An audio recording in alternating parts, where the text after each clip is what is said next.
সামনে ওঠেন, আপনি সামনে ওঠেন, ওঠেন। যারা যারা উঠবেন এই গাড়িতে উঠে যান।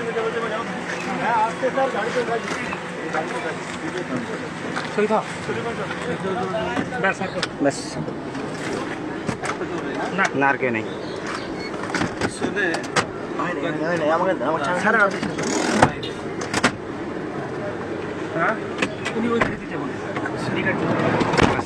এই আপনার ঠিক আছে ভাইরা, সালাম দেবেন। সালাম দেবেন। আমরা যাবো চন্দ্রা দিয়া।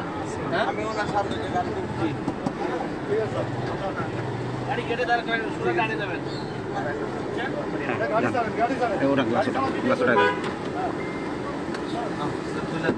যান আস্তে আস্তে আগান। এটা দেখুন।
গাড়িটা ছেড়ে দেন, গাড়ির চারদিক ছেড়ে দেন,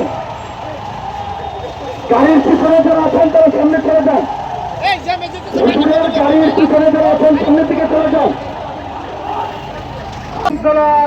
শাইখুল হাদিস ইবনে শাইখুল হাদিস হযরতুল আল্লাম মামুনুল হক হাফিজাহুল্লাহ।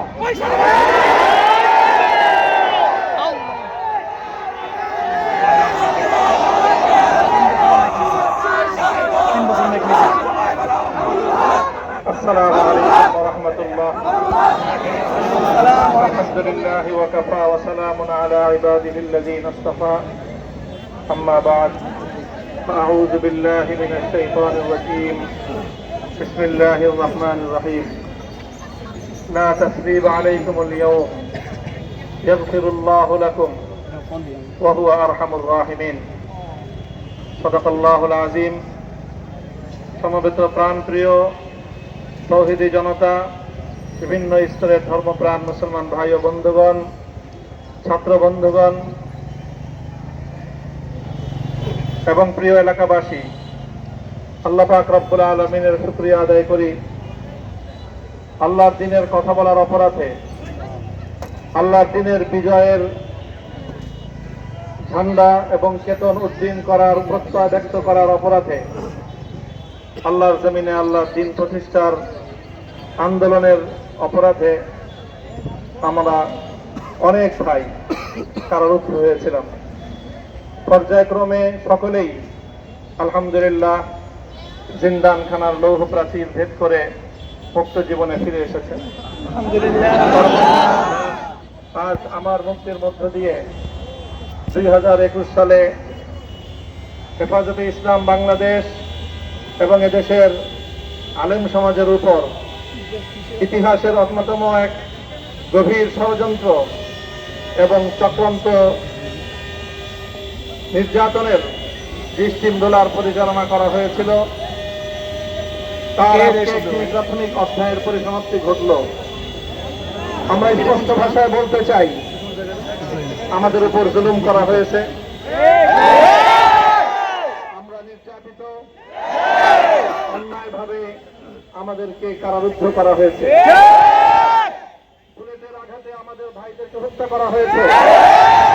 আমরা যখন আমাদের সন্তানদের লাশ এবং তাদের রক্তমাখা বুলেট বিদ্ধ সেই মরদেহকে সামনে রেখে আমরা যখন আমাদের ন্যূনতম প্রতিবাদটুকু উচ্চারণ করতে গিয়েছি, তখন আমাদেরকে কারারুদ্ধ করা হয়েছে,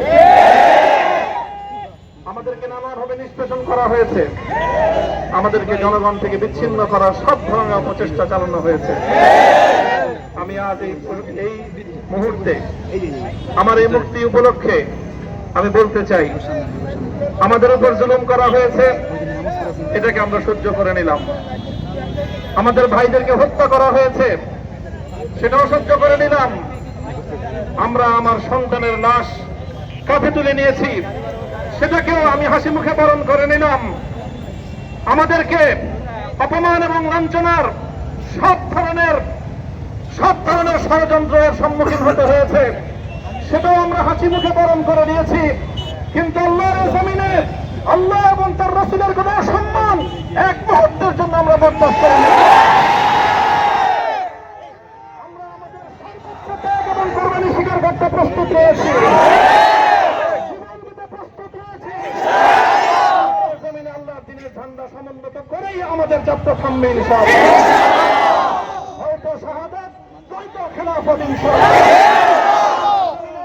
খেলাফত প্রতিষ্ঠার যে আওয়াজ আজ পৃথিবীর দিকে দিকে উচ্চারিত হচ্ছে, সে আওয়াজ বাংলার জমিনে খেলাফতের এই আন্দোলনকে চূড়ান্ত গন্তব্যে পৌঁছাবে ইনশাআল্লাহ। বাংলাদেশের আলেম সমাজ, হেফাজতে ইসলাম বাংলাদেশ সহ বাংলাদেশ খেলাফত মজলিস সহ সকল ভ্রাতৃপ্রতিম সংগঠন, সকল ধর্মপ্রাণ, ইসলামপন্থী বিভিন্ন ছোটখাটো মতভেদ, মতবিরোধ, মত পার্থক্যের ঊর্ধ্বে উঠে যারা এলাহে কালিমাতুল্লাহর এই এক বাণীতে বিশ্বাসী, আল্লাহর জমিনে আল্লাহর দ্বীন কায়েম করতে চাই, আমাদের তাআলাউ ইলা কালিমাতিন সাওয়াইন বাইনানা ওয়া বাইনাকুম এই এক মন্ত্রে উজ্জীবিত হয়ে আল্লাহর দ্বীনের ঝান্ডা সমুন্নত করবার এই আন্দোলন এবং সংগ্রামে আমি নিজেকে উৎসর্গ করার ঘোষণা করছি।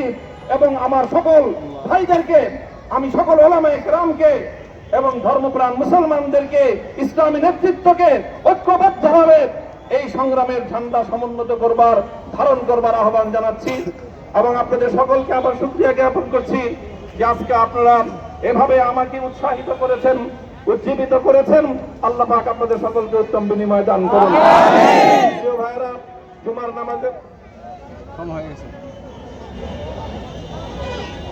নামাজের একেবারে ঠিক আগ মুহূর্ত, এখন সব মসজিদগুলোতে জুমার প্রস্তুতি চলছে। আমরা এখন এখানে খুব সংক্ষিপ্ত দোয়ার মাধ্যমে আমাদের আজকের এই প্রোগ্রামের সমাপ্তি ঘোষণা করব। এরপরে ইনশাআল্লাহ প্রত্যেকে সুশৃঙ্খলভাবে যার যার জায়গা মতো বা আশেপাশের মসজিদগুলোতে গিয়ে আপনারা জুমার নামাজ আদায় করবেন। আমি আবারও বলছি, আমি আমার আলোচনার শুরুতে কোরআনে পাকের সেই আয়াতটুকু তেলাওয়াত করেছিলাম, হযরত ইউসুফ আলাইহিস সালাতু ওয়াস সালাম কারামুক্তি এবং প্রকৃত যারা অন্যায়কারী ছিল, সেই অন্যায়কারীদের স্বরূপ ওনার সামনে উন্মোচিত হয়ে যাওয়ার পর, জাতির সামনে তাদের স্বরূপ উন্মোচিত হয়ে যাওয়ার পর তিনি যে কথা বলেছিলেন, আমিও নবী ইউসুফ আলাইহিস সালাতু ওয়াস সালামের অনুসারী হিসেবে তার সুরে সুর মিলিয়ে কণ্ঠে কণ্ঠ মিলিয়ে এই কথাই বলতে চাই, লা তাসরিবা আলাইকুমুল ইয়াউম। ব্যক্তিগত আক্রোশের প্রতিশোধ আমরা কারো কাছ থেকে গ্রহণ করব না। সকলকে আহ্বান জানাই, মাদ্রাসা, স্কুল, কলেজ, ভার্সিটি কোন শিক্ষা ব্যবস্থার ছাত্রদের মধ্যে বিভেদ করার বিশ্বাস নীতিতে মামুনুল হক বিশ্বাস করে না। স্কুলের ছাত্র আসো, আমার মাদ্রাসার ছাত্র পাশে দাঁড়াও, কলেজ থেকে আসো, ভার্সিটি থেকে আসো, তোমরা হাতে হাত মেলাও, ইনশাআল্লাহ দেশের স্বাধীনতা অক্ষুণ্ণ থাকবে। এদেশের ইসলাম এবং হাজার বছরের যে সাধনা সংগ্রাম, সেই সংগ্রাম বিজয়ী হবে ইনশাআল্লাহ। এই জনপদ ইসলাম এবং মুসলমানদের জন্য হাজার বছর ধরে এখানে কালেমার ঝান্ডা সমুন্নত করবার জন্য আমাদের পূর্বপুরুষরা যে সংগ্রাম করে গেছেন, সেই সংগ্রামকেই আমাদের কাঙ্ক্ষিত গন্তব্যে পৌঁছানোর জন্যই আমরণ এক সাধনায় আত্মনিয়োগ করতে হবে। সেই আহ্বান আমি সকলের প্রতি ব্যক্ত করছি। আলহামদুলিল্লাহ রাব্বিল আলামিন।